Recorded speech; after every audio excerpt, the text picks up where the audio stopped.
Olá, pessoal. Dando prosseguimento à nossa disciplina de Físico-Química 1, ainda dentro da primeira semana, a nossa aula de hoje vai falar um pouco sobre modelo para gases reais. O que a gente já adiantou um pouquinho na aula passada, explicando as condições em que podemos considerar o comportamento de um gás como um gás ideal e determinadas situações onde esse comportamento se desvia da idealidade. Então, um dos modelos desenvolvidos para corrigir, né, essa deficiência, a gente chama de equação de Van der Waals. Então, lembrando da aula passada que para a gente descrever o gás real, a gente precisa considerar forças atrativas e repulsivas. Então, a gente discutiu bastante isso na aula passada. E, no caso da equação do gás ideal, ela funciona assim, ela se aplica a determinados casos. Ela explica, por exemplo, o comportamento de gases reais, só que no limite de baixas pressões. Então, a gente pode utilizar com sucesso a lei dos gases ideais, né, em determinadas situações, como no caso de baixas pressões.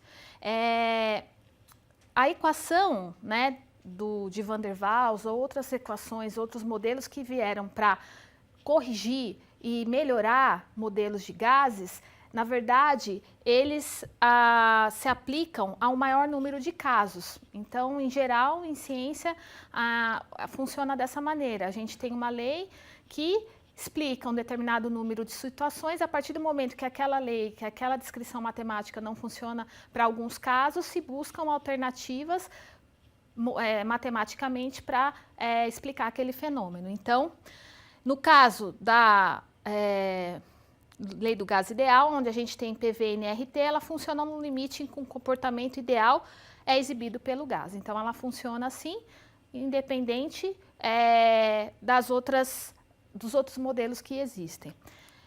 Então, a equação de Van der Waals é um dos modelos, né, uma das alternativas para descrever gases em situações que a gente vai ver daqui a pouquinho consideradas como situações de gases reais. Então, olha só, a equação de Van der Waals é suficiente para verificar forças intermoleculares que são levadas em consideração de forma relativamente simples. Então, a equação do gás real, utilizando a equação de Van der Waals, ela explica com sucesso situações onde o gás se desvia da idealidade. Então, a equação de Van der Waals, a gente observa que foram adicionados dois termos para corrigir. Um deles é para corrigir o volume das moléculas, que não são consideradas no caso, que não é considerado no caso dos gases ideais. E outro termo é para corrigir as interações entre as partículas, entre as moléculas. Então, olha só, essa é a forma, né, da equação de Van der Waals, onde a gente tem o P, nRT dividido por V menos NB, menos N ao quadrado a volume ao quadrado. Então, a gente verifica aqui a diferença da equação do gás ideal, é que a gente tem duas constantes, A e B, que são constantes empíricas, e a gente encontra para cada substância valores tabelados de A e B. Então, essas constantes elas são determinadas experimentalmente e para cada tipo de substância elas adquirem um valor específico. Então, voltando para a equação, a gente pode observar que o termo onde a gente tem a constante B é exatamente para corrigir o volume das moléculas. Então, a gente tem o volume menos o número de mols vezes essa constante B, que é exatamente para corrigir a questão do volume, que não era considerado no caso dos gases ideais. Enquanto que o termo onde a gente tem a constante A é exatamente para corrigir essa atração molecular, que não é levada em consideração as forças moleculares, né, as interações moleculares, que não são levadas em consideração no caso do gás ideal. Então, forma geral, a gente, né, no caso do gás ideal seria PV igual a nRT. Para o caso da equação de Van der Waals para gases reais, a gente tem P mais N ao quadrado A, dividido por volume ao quadrado, vezes volume menos número de mol vezes o B, que é igual a nRT. Então, exatamente aqui a gente percebe as correções que foram adicionadas na equação do gás ideal para corrigir exatamente essas falhas em determinadas condições de pressão e de temperatura. Um ponto importante para a gente destacar é que, como esses novos parâmetros macroscópicos A e B refletem o mundo microscópico. Então, olha só, a gente pode ter 3 formas de representar a equação de Van der Waals, tá? Então, a gente rearranjando aqui, vocês podem ver o que muda é só algum termo aqui, por exemplo, o volume, aqui nessa segunda é volume molar, tá? Então, a gente só tem um rearranjo aqui dos termos. E aí, o A e o B, como eu já falei, eles são constantes sempre positivas e determinadas empiricamente, certo? Então, olha só.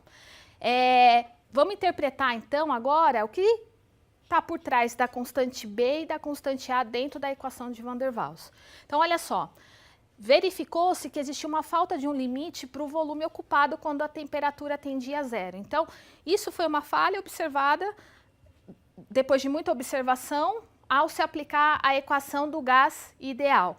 Então, essa falta de imposição de um tamanho mínimo para as moléculas acabava ocasionando uma representação não tão precisa de gases, usando a equação do gás ideal. Então, para a situação de gases, na lei do gás ideal, não havia como impor um volume molecular mínimo, né? Então, olha só, para o gás real, essa limitação física para o volume que as moléculas podem ocupar. Então, isso prejudicava bastante a representação do sistema, tá? Então, olha só, quando se tem um volume, um tamanho mínimo indiretamente, pode-se dizer que as moléculas são impenetráveis, o que implica a existência de alguma força de repulsão. Então, por isso, já que as moléculas têm um volume determinado, elas têm também como interagir umas com as outras, tá? Não são pontos específicos ali no espaço. A equação de Van der Waals, o volume disponível para as moléculas diminui, então a gente pode ver pelo termo que foi adicionado ao volume, ó, que ele está subtraindo o volume inicial do gás.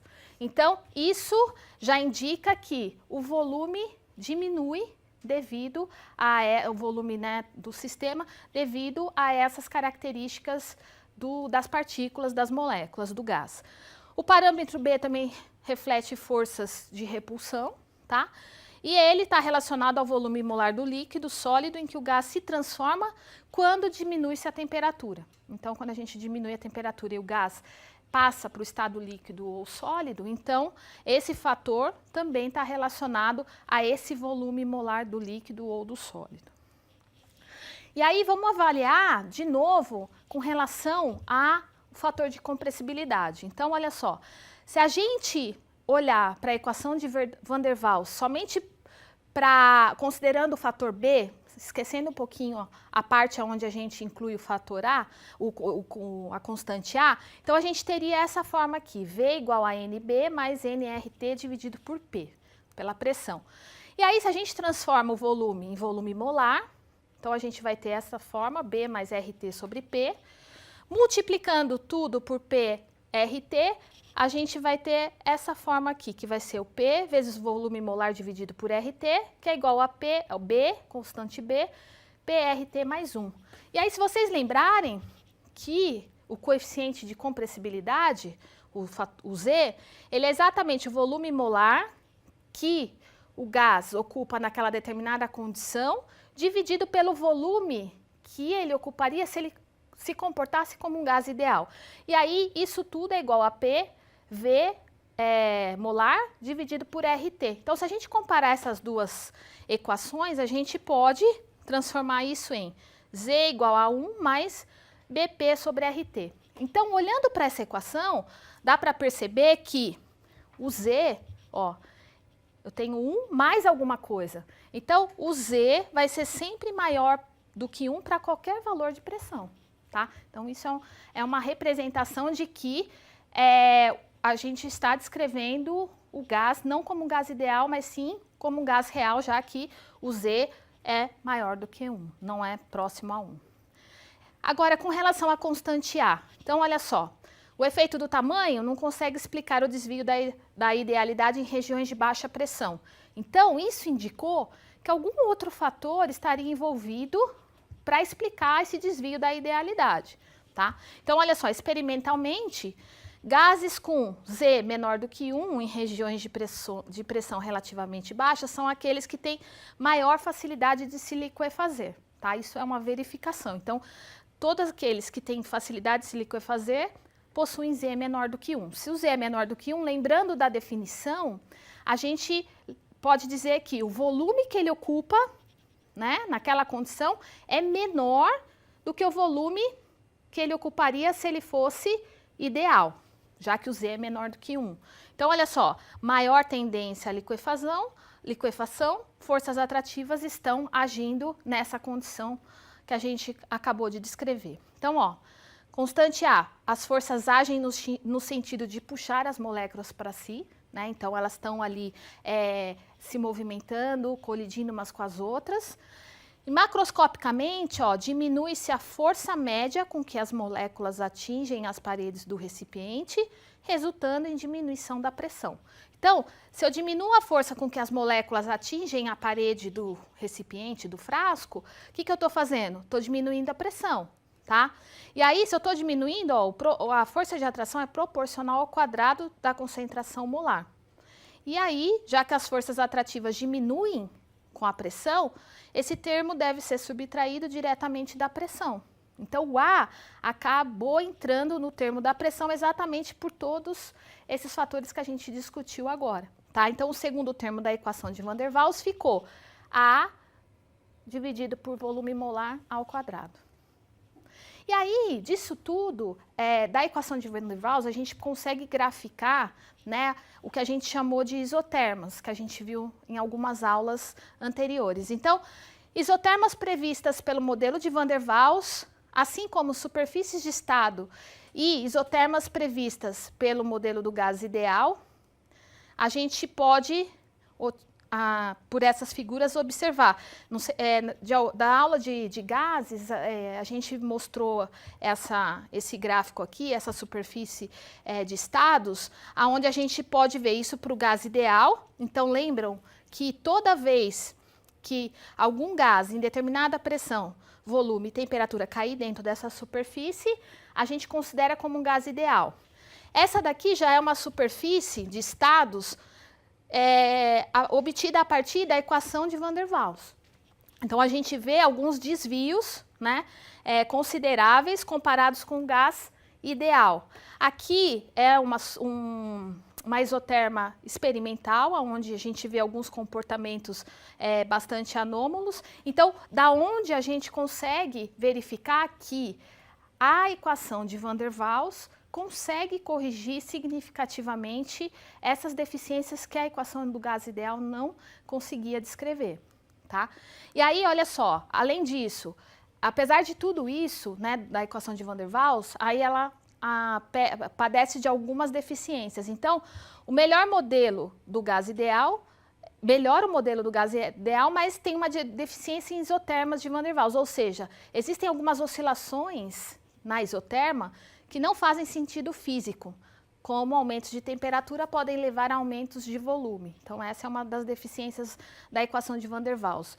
Aí, caso utilizar o modelo de Van der Waals a algum gás, então essas oscilações deveriam ser substituídas por retas, por um balanço de áreas acima e abaixo da oscilação. Isso, então, seria uma correção em cima da equação de Van der Waals. Só que, assim, a equação de Van der Waals, ela tem a vantagem de ser uma expressão analítica bastante simples. Então, o que permite conclusões gerais sobre os gases reais. Se a gente quiser maior precisão no estudo de gases, o que a gente tem que fazer? Então, a gente tem que usar constantes medidas a várias temperaturas e análises computacionais do sistema sob estudo, que aí a gente vai ter uma precisão maior nas propriedades descritas por essas equações. E aí, quando a equação de Van der Waals é inadequada, a gente pode recorrer a outras equações de estado, obtidas empiricamente, como essas que eu vou mostrar para vocês numa tabela para frente, e falar um pouquinho em detalhes da equação do virial, que é uma outra possibilidade de se utilizar matematicamente, né, modelos para descrever com mais precisão o estado gasoso. Então, olha só, a equação do virial, o que ela, né, representa? Ela pode ser descrita dessas duas formas, e se vocês olharem, a gente tem o PV-RT, só que tem uma expansão de potências aqui, que são inseridas, que é inserida, para corrigir exatamente, cada termo vai corrigindo cada vez mais o modelo de Van der Waals, o modelo. Então, o que acontece? Vocês podem verificar por essa equação aqui de baixo, e esses termos, ó, coeficientes B, C, B', né, que é o caso aqui, ou B0, depende de como é representado, eles são chamados de coeficientes virial. São diferentes para cada gás, e o primeiro termo é sempre constante, então é sempre igual a 1. Então, o primeiro termo, o segundo termo virial e assim por diante. Coeficiente, né, o segundo coeficiente. E aí, essa última forma, ela é conveniente para a gente estudar a cinética dos gases, tá? E ela permite calcular os coeficientes a partir de potenciais intermoleculares. Esses potenciais são difíceis, né, de serem determinados, então, em geral, eles são obtidos experimentalmente. E eles estão relacionados, os coeficientes do virial, por interações entre pares de moléculas, entre tripletos e assim por diante, tá? Eles dependem da temperatura e termos de menor ordem, como o B, por exemplo, eles são responsáveis pelas maiores contribuições. Então, em geral, a gente, como vocês podem ver aqui por essa forma de baixo, conforme a potência está aumentando aqui no denominador, então, cada vez mais a contribuição dos próximos coeficientes são sempre menores. Então, o mais significativo de todos seria o segundo termo aí o segundo coeficiente do virial. Então, aqui nessa tabela, a gente tem outras possibilidades, né, de utilização de outras equações de estado que tentam cada vez mais melhorar a precisão, a qualidade dos resultados para descrever melhor o estado gasoso. Então, com isso, a gente termina a aula de hoje e terminamos a semana. Na próxima aula, a gente começa um outro tópico da disciplina de Física-Química.